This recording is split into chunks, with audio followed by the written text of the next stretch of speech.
Boris Becker, a cultural anthropologist, wrote an important book in 1974 called The Denial of Death.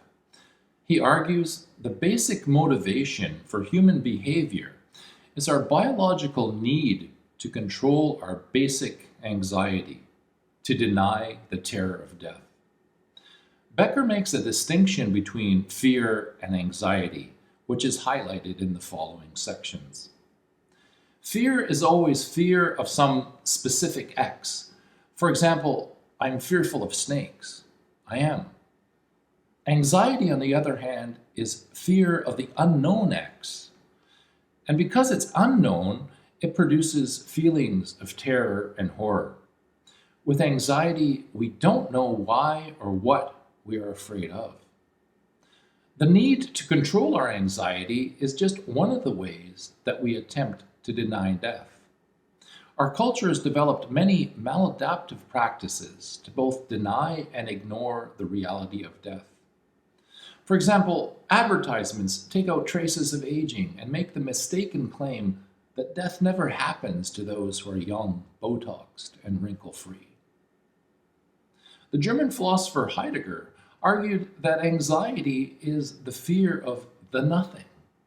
Not just nothing, but the nothing. The concept of the nothing is difficult to grasp because, well, it's nothing. But let's try. The main philosophical question that began with the ancient Greeks was, why is there something rather than nothing? Where to begin with the nothing? The nothing has no beginning and end. The most one can say, which is often too little, is that the nothing is nothing. But it is the is that is bothersome. The philosophical question that started all speculation beyond the merely mythological was, why is there something rather than nothing? Why all this stuff and material rather than nothing at all? We cannot think of the nothing. Even to name it as the nothing takes away its no-thingness and makes it into a thing. The nothing cannot be described, cannot be imagined. Mere speculation makes it into a package that fails to capture what it is, since it is not. Nothing is not none, because none is a negation of one. The negation of one is not nothing. It is merely the absence of one. This is still something. The nothing is not a lack. It cannot lack. It lacks for nothing. The nothing is not a lack because what is missing or empty is not nothing. The nothing cannot be described as not being something else because it is not a thing. The nothing cannot be approached, even as one seeks to frame and package it, to design it in a way that can be understood with line, color, and form. Because it does not exist, the nothing is the experience of anxiety. During times of fear, there is a surge of adrenaline. Say you see a bear in your backyard in Pemberton. You may freeze. You may run, which is not recommended. You may get on your bike, or you may fight. Your fear subsides once the bear is gone. With anxiety, one is not aware of what causes the extreme adrenaline dump. It comes out of nowhere, out of the blue, and it freezes you in terror. When you first experience anxiety and have a full-blown panic attack, it feels like you are dying. Why do anxiety-induced panic attacks make you feel like you are dying? The body always speaks the truth of its symptom. It is right. Anxiety is about the death that visits you while you are still breathing.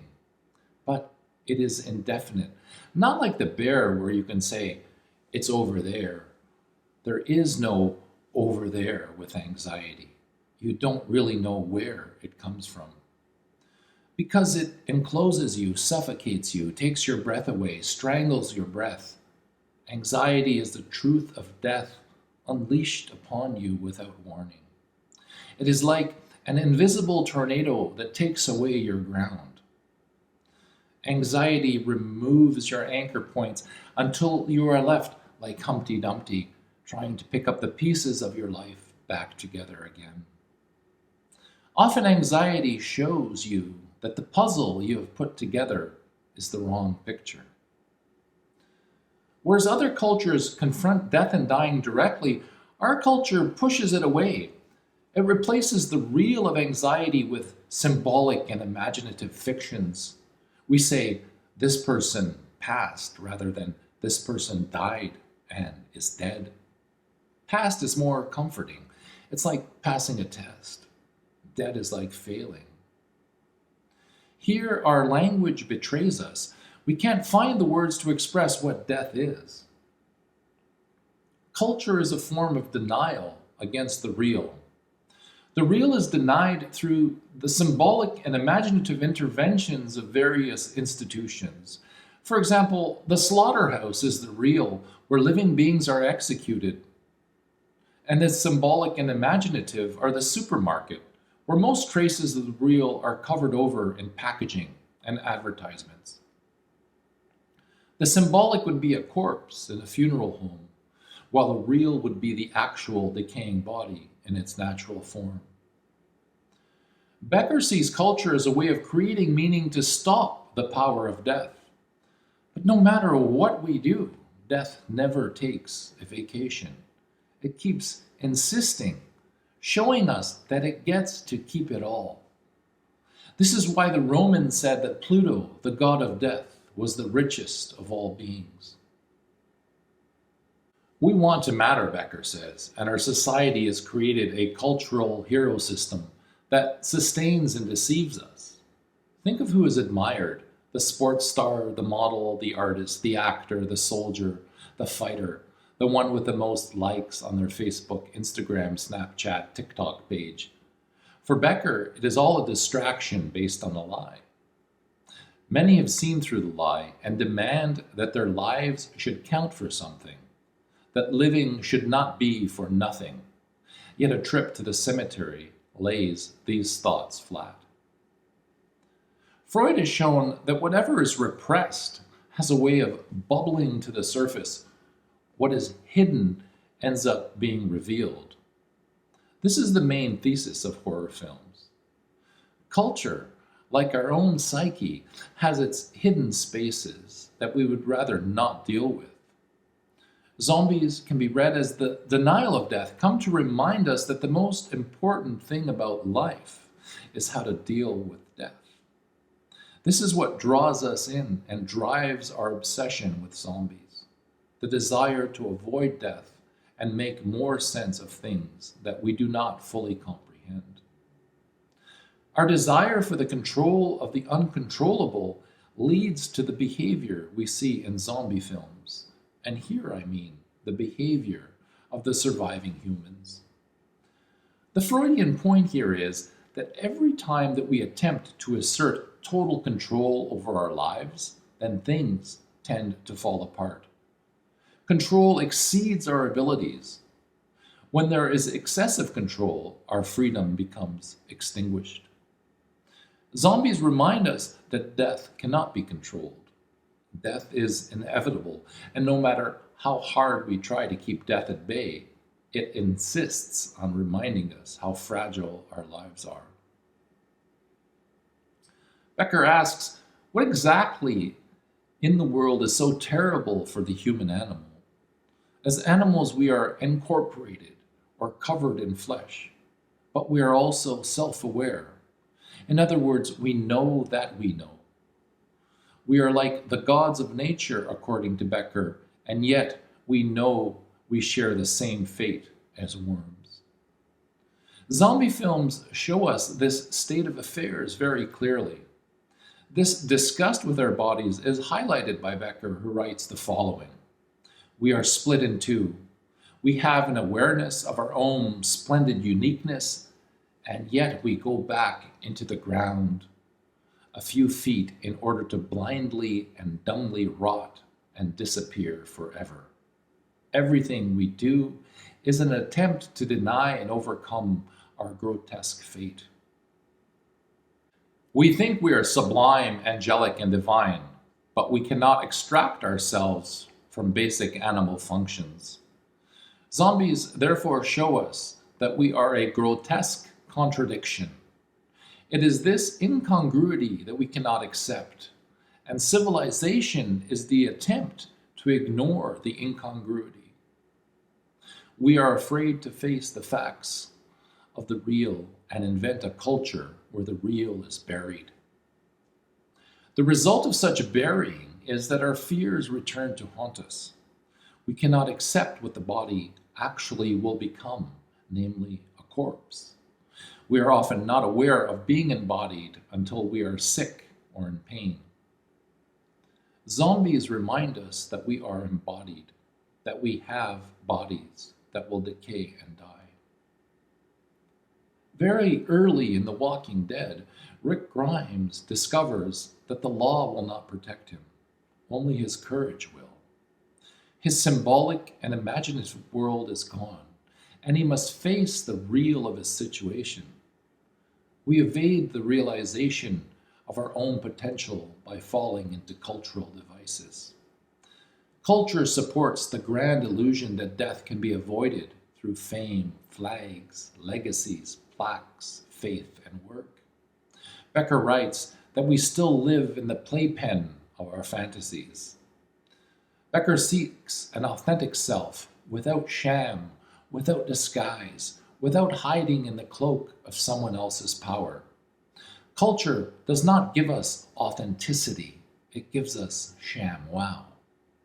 Authenticity is actually seeing where your meat comes from, rather than thinking it falls from the sky on styrofoam plates covered in plastic wrap. It is to see that the chocolate you eat and the clothing you wear were made by child slaves. But we think we are sheltered on our hilltop fortress or in the kingdom. The truth of the situation is that walls and windows cannot stop zombie life. Why zombie life? How can the undead be alive? Usually we think of death as something separate from life that awaits us at the end. Zombie narratives show us the truth of the situation, namely that death is always already here. The earth is covered by death. Its very ground is the result of the death process. The oil and gas that you use comes from beings long dead. The dead walking is a metaphor for life, death being intertwined. Death has the upper hand and is triumphant against our attempts to keep it at bay. I will die is the terror that creates the errors of culture. According to Kierkegaard, it is the truth of anxiety that reveals and provides us with the ultimate education about death. At the mass grave, I learned the truth that I am a creature who will die, no matter what I do. This fact cannot be escaped.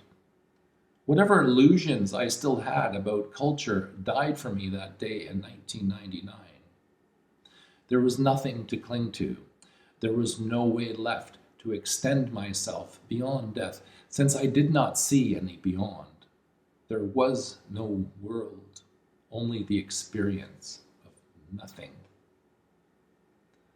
Culture is ultimately a compromise. Culture is a compromise that makes human life possible. But the question remains, what kind of culture is the best one? Becker reminds us that life has teeth. Living things devour other living beings. While we are disgusted at how zombies behave, in reality, our own behavior in terms of killing other living things in order to eat and survive is painfully similar. Becker writes, creation is a nightmare spectacular taking place on a planet that has been soaked for hundreds of millions of years in the blood of all its creatures.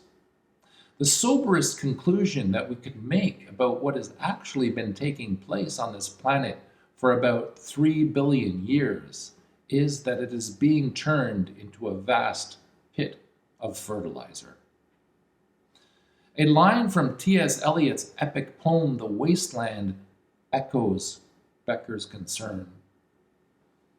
April is the cruelest month, breeding lilacs out of the dead land, mixing memory and desire, stirring dull roots with spring rain. I had not thought death had undone so many. That corpse you planted last year in your garden, has it begun to sprout? Will it bloom this year, or has the sudden frost disturbed its bed? Oh, keep the dog far hence, that's friend to man, or with his nails he'll dig it up again. Many religions believe in an afterlife. Christianity particularly argues for the resurrection of the body. The resurrection within Christianity is the hope of the believer and the proof that death can finally be overcome. Zombies remind us that our beliefs can sometimes lead us astray. Zombies, as figures of the dead, return to walk again, perhaps show us that we have not thought through the implications of what death actually is.